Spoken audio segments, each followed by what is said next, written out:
টানা বৃষ্টিতে বিপর্যস্ত উত্তরবঙ্গ এবং প্রকৃতির রোশনালে পাহাড়ে মৃত্যু মিছিল, দুর্যোগে মৃত্যু অন্তত 28 জনের। হরপা বাঁধ ধস, কাদা স্রোতে ভয়াবহ পরিস্থিতি পাহাড়ে, সমতলের সঙ্গে কার্যত যোগাযোগ একেবারে বিচ্ছিন্ন।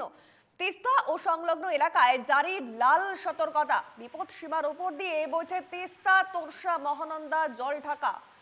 তিস্তা ব্যারেজ থেকে নতুন করে জল ছাড়ার সম্ভাবনা, যার জেরে বাড়ছে দুর্যোগের আশঙ্কা। উৎসবের মরশুমে পাহাড়ে বেড়াতে গিয়ে আটকে পড়েছে বহু পর্যটক। দার্জিলিং পুলিশের তরফে চালু করা হয়েছে হেল্পলাইন নম্বর, নবান্নে খোলা হয়েছে কন্ট্রোল রুম। আজ উত্তরবঙ্গে যাচ্ছেন মুখ্যমন্ত্রী মমতা বন্দ্যোপাধ্যায়। উত্তরবঙ্গের পথে রাজ্য বিজেপির সভাপতি শ্রমিক ভট্টাচার্য।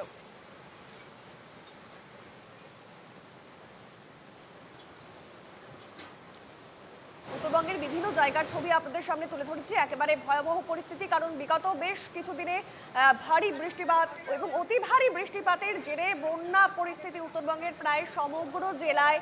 পাশাপাশি পাহাড়ে ধস, যার ফলে মৃত্যু মিছিল এবং মৃতের সংখ্যা কিন্তু যত সময় যাচ্ছে বেড়েই চলেছে।